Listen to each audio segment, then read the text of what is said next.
இலக்கை நோக்கி டுவர்ட் த கோல். இந்த நிகழ்ச்சிக்கு உங்களை அன்புடன் வரவேற்கிறோம். Praise the Lord. ஆண்டவராகிய இயேசுவின் இனிய நாமத்தில் உங்கள் எல்லாருக்கும் அன்பின் வாழ்த்துக்கள். 1 யோவான் 5ஆம் அதிகாரம் 3ஆம் வசனம்.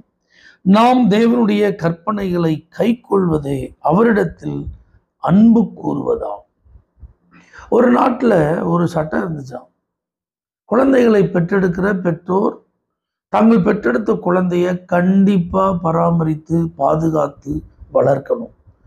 இதில் யாராவது தவறினால் அவர்கள் மீது கடும் நடவடிக்கை எடுக்கப்படும். அதனால பாருங்க, குழந்தைகளை ரொம்ப பத்திரமா பாதுகாப்பாங்களாம். ஒரு நாள் அப்படி புதிதாய் பிறந்த குழந்தையை பராமரிக்கிற ஒரு தாயை பார்த்து ஒரு முதியவர் கேட்டாராம், நீ இந்த கவர்மெண்ட் சட்டத்துக்கு பயப்படுறதுனால தானே உன் பிள்ளைய நீ பாதுகாப்பா வளர்க்குற அப்படின்னதுக்கு அந்த தாய் பதிலளித்தார்களாம், கவர்மெண்ட் சட்டத்துக்கு பயந்து என் பிள்ளைய நான் நேசித்து பாதுகாத்து வளர்க்கல. 10 மாதம் சுமந்து பெத்தெடுத்திருக்கிறேன். அது என்னுடைய பிள்ளை, அது என் பிள்ளையா இருக்கனால அந்த பிள்ளைய பாதுகாப்பது என் கடமை. அதை பராமரித்து வளர்க்க வேண்டியது என்னுடைய கடமை. அதனால என் பிள்ளைய வளர்க்குறதுக்கு நான் அன்பா இருக்கிறேன். அந்த குழந்தை மேல நான் பாசமா இருக்கிறத வெளிப்படுத்துறேன்னு தவிர சட்டம் என்ன தண்டிச்சிருமேங்கிற பயத்துல என் குழந்தைய நான் என்ன செய்யல, நேசிக்கல. தேவனுடைய கட்டளைகளை கை கொள்ளுகிற நாமும் இதை போலதான். பயத்தின் நிமித்தம் கை கொள்ளுகிறோமா, அன்பு நிமித்தம் கை கொள்ளுகிறோமா? ஆண்டவர் அவருக்கு கீழ்ப்படியாதவர்களை அழிச்சிருவாரு. அவர்கிட்ட ஜோம் பண்ணலன்னா தண்டிச்சிருவாரு. அவர் எழுதி கொடுத்திருக்கிற வேதத்தை வாசிக்கலன்னா நமக்கு ஏதாவது நடந்துடும். சர்ச்சுக்கு இந்த வாரம் போலன்னா அந்த வாரமே நல்லா இல்லாமல் போயிடும். வேலையில் ஏதாவது பிரச்சனை வந்துடும். கர்த்தர் சம்பந்தப்பட்ட காரியத்திலலாம் நம்ம ஏதாவது குறை வச்சுட்டோம்னா நம்முடைய வாழ்க்கையில் ஏதாவது குறைந்துடும். ஐயோ, பாவம் செஞ்சுட்டா நம்ம நரகத்துக்கு போயிடுவோம், பிசாசு பிடிச்சிரும்.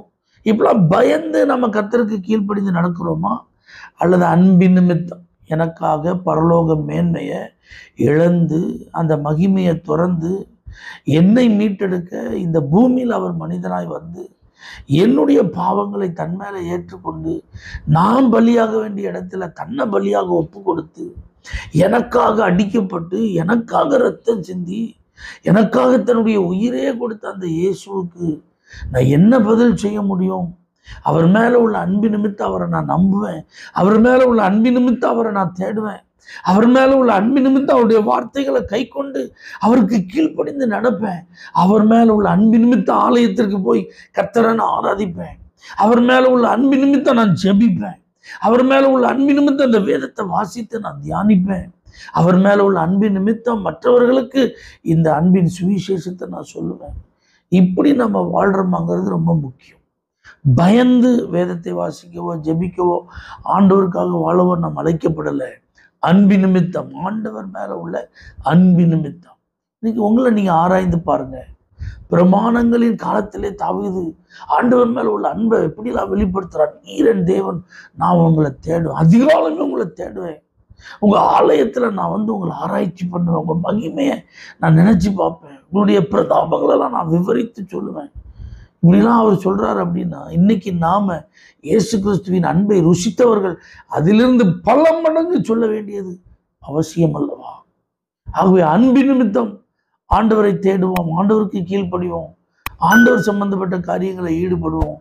அதுதான் நமக்கு ஆசீர்வாதம். பரலோக தேவனே, அன்பு நிமித்தம் உம்முடைய நாமத்தை மகிமைப்படுத்த, உமக்கு பயந்து வாழ, உம்முடைய வார்த்தைக்கு கீழ்ப்படிய எங்களுக்கு உதவிச்சு இயேசுவின் நாமத்தில் பிதாவே, ஆமென். For prayer contact, Pastor J. Kumar, El Shaddai Ministries, 9500252586, Surandai.